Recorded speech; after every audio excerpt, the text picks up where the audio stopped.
of the things that we did to put Festival of Champions online this year was to give people an opportunity. We decided we had to do something, but to take a marching band event online, we at first looked at each other and I think we thought, there's no way. And as we kept talking about it over and over again, we started thinking, wait a minute, this can actually work. And our first marker was to have 50 bands. We were going to be happy if we had 20, but we had 50 within 72 hours. And then we said, hey, let's see if we could do 75. And I think the staff started looking at each other like, okay, that's going to be it though, because this is going to be a lot of work. And then we crept to 75 just a couple of days later, and I left the registration open, I'd say by accident. Probably not buying that. Yeah, okay. I don't think any of the staff bought it, but we hit 100 bands. And of course, with so many platforms changing for folks, people who were face-to-face are now completely virtual, or schedules have become hybrid or of some sort.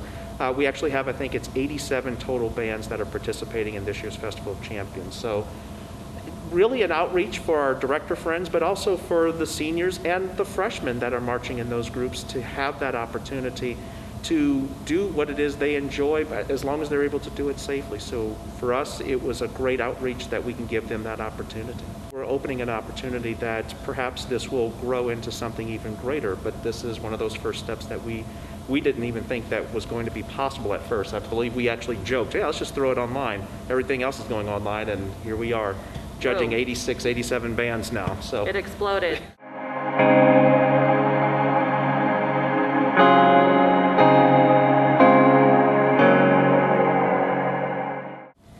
Have something to look forward to. So much of what the pandemic has revealed to us is how much we love the things that we do and how much we almost have taken them for granted. We love FOC, but FOC week is kind of the really crazy week for us, and we almost dread it a lot. And then when these things get taken away, you say, wait a second, that's something that we really love. Oh my goodness, I didn't realize I was going to miss that so much. So giving an opportunity to not only the band directors and the students who are participating, but giving an opportunity for our marching mule students as well. That's probably our favorite performance of our season, is that exhibition performance that we do. When UCM football released that they weren't going to do any games this season, that was a big blow. And lots of students were worried, well, what do we do now? It took us just a little bit to realize that marching band does exist outside of football. While I think that is one of our major priorities, is to provide a soundtrack to our team and support our team and our community, there are a lot of extraneous football things that we do. And this was a silver lining reminder, I think, of what we can do to the community of marching arts, that we can provide this opportunity, like Dr. Purcell is saying, not only to high school students, but to our own students as well.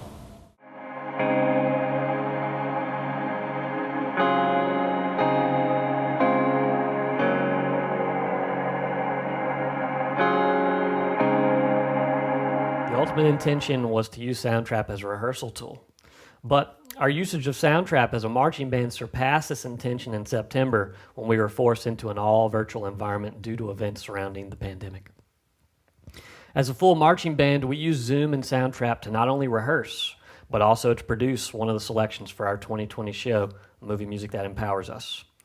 Using these tools, our students were not only performing on their instruments, but they were also engaged in music production, requiring more responsibility on their part to see their work through to the final product. We still have a ton to learn at UCM when it comes to virtual music making, but we are proud of our students' work, their flexibility, and how they have overcome adversity time and time again this semester. One of our pieces we did online through Soundtrap, which was an interesting software to use. A lot of stress and frustration, but eventually we got it.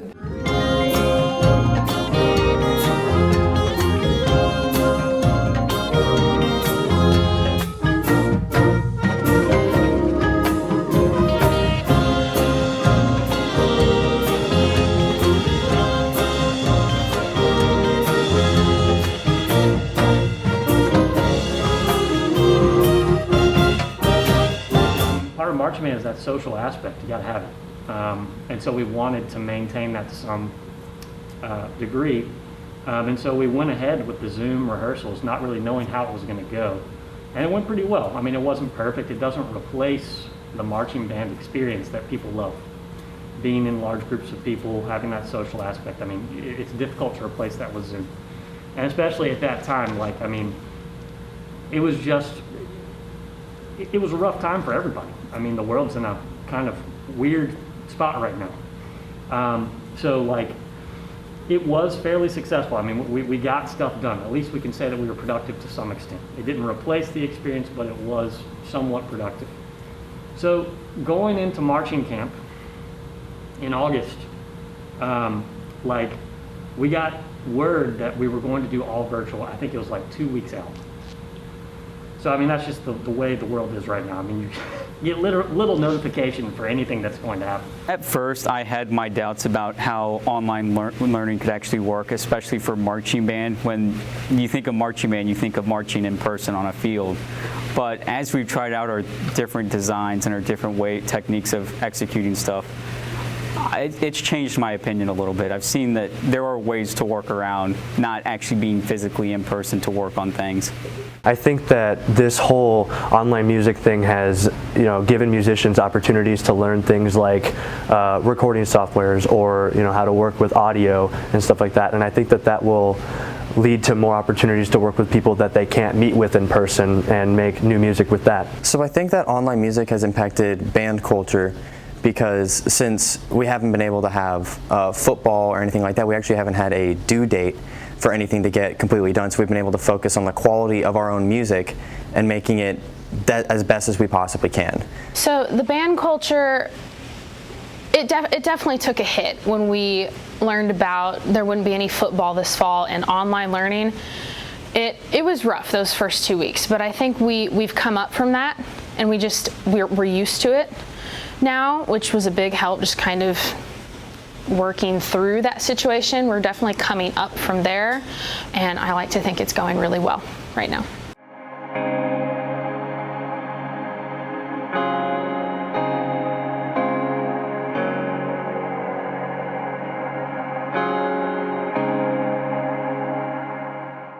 Hi! So due to COVID-19, the Marching Mules have supplied us with these very fancy and very amazing instrument masks. Here's how they work. There is a hole that attaches with Velcro, so when it's not in use it closes, and then our mouthpiece can fit right in like this.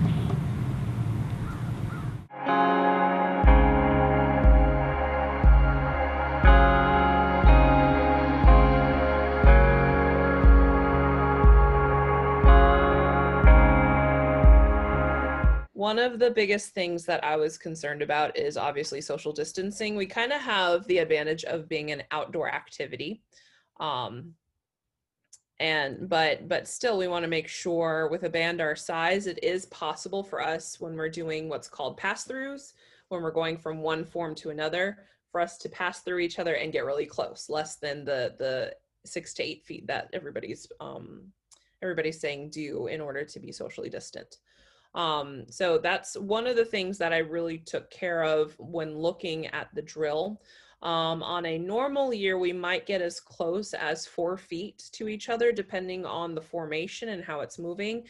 This year, we're no less than 8 feet at any given time on the field. So that was something that I had to work with. And because we're no less than 8 feet at any time, there is our last set of this drill is literally from the back sideline to the front sideline. Maybe it's not the last one, but one of the formations that takes up the entire space. We don't typically take up the entire field. We're not the biggest college band out there. We're not a small band by any means, but we don't typically take up the entire field, which is one of the things that we did this year. So that's one of the things that I was looking at when writing this drill to make sure that we were safe. The other biggest thing, I think, is making this quadrant drill. So what I mean by quadrant is this is a quadrant, 4 quadrants of the field. If you sort of cut the field in quarters, you would have 1, 2, 3, and 4. And I wrote it in a way to where if you wanted to rehearse just one quadrant at a time, you could. As you move through the drill, you can see even though these quadrants come together, you can still split this down the middle. You can split right down the half of the field and across the horizontal way of the field as well. And if you go even further into the drill, this is kind of slow-mo what it would look like. Even in formations like this, you can split it up half and half. You know, you might have some people not exactly perfect half and half, but still relatively in the same area from when they performed in with the same relative groups that they performed with. So the idea is, again, if you cannot have your band on the field all at the same time, you can rehearse just the upper left-hand quadrant. And they could learn their drill, march through the drill, and be okay.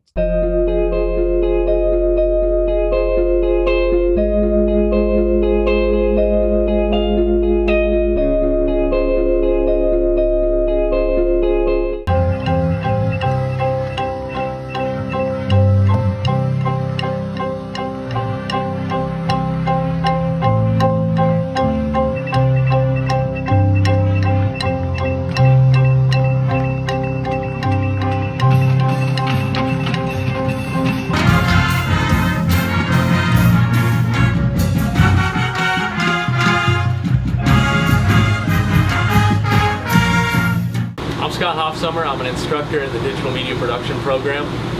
I've been working alongside the music department in putting together some video and audio recordings of the band performing The Greatest Show and Avengers and some other pieces.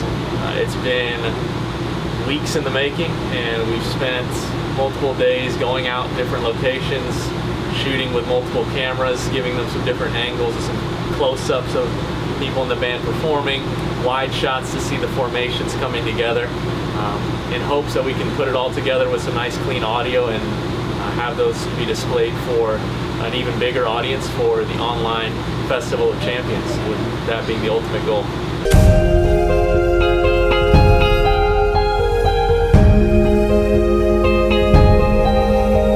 So script-wise, I should have welcome to Technique Talk with Tim. That's me. Is this it? That's all? Just those two parts? 2 segments. Okay. The first one and the second one. Okay. And we need the clips for that. Good afternoon. My name is Jordan White, Junior Music Education at Clark. UCM Band Athletic Bands with Chad and Shannon.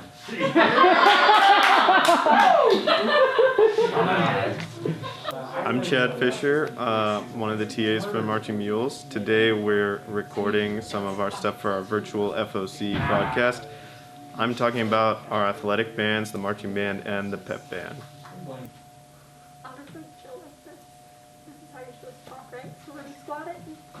It'd be really funny if just like continuously through the shot, I just like lowered. Just like, oh no, I'm melting. My name is Allison Quick, and I'm one of the Marching Mules teaching assistants, and I will be interviewing Dr. Baumanis for the behind the scenes of what went into our marching show this year. You gonna interact with them at all? That's the only time I'm interacting. So you're just tossing it to them where we would go to another camera? Yeah, as soon as I'm done with one, I send it back, and then as soon as I'm done with the other, I send it back. Okay. Hi, I'm Amy Knost.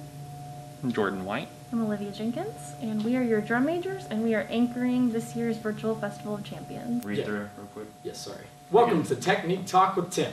For this first session, we will be looking at the opening impact from Nixa High School. Let me play the clip.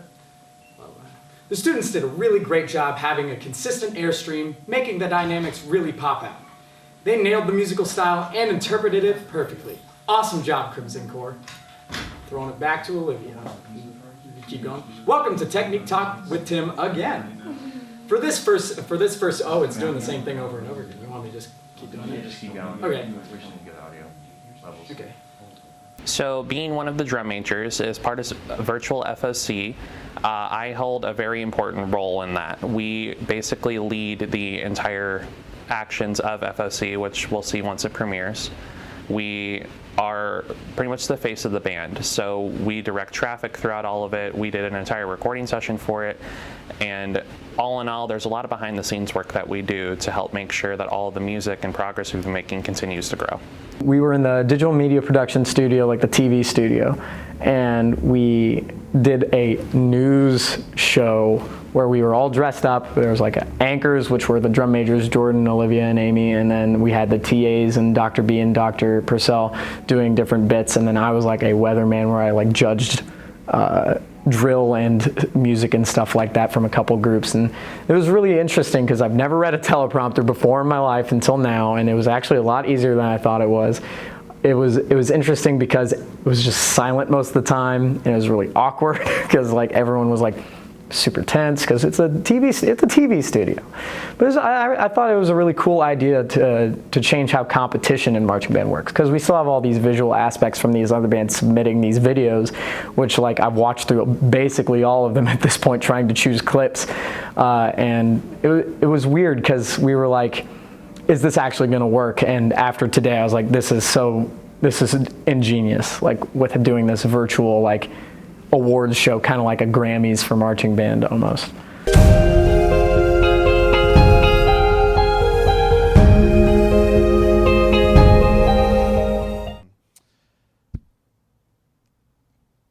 Well, I think they're going to see a virtual fight song project led by the Marching Mules. So, go Mules! Go somewhere. Oh dear. So awkward. Oh my god. You want to do that Champion League again and lead into that? Sorry, I won't be so long-winded. I thought, where am I going with this? I like tossed it to you. I was like, Dad, do you agree with activism? I'm okay, but now I know what not to say. Yeah, we don't have to. I think this was good. After all this, because I don't think that this is forever. I think we're still trying to get our feet on the ground. I think what we're going to see after this is a lot of cool techniques that we never had an opportunity before, or perhaps we didn't focus on before, start to weave their way into what we already do. So not a separation, but an enhancement, a collaboration.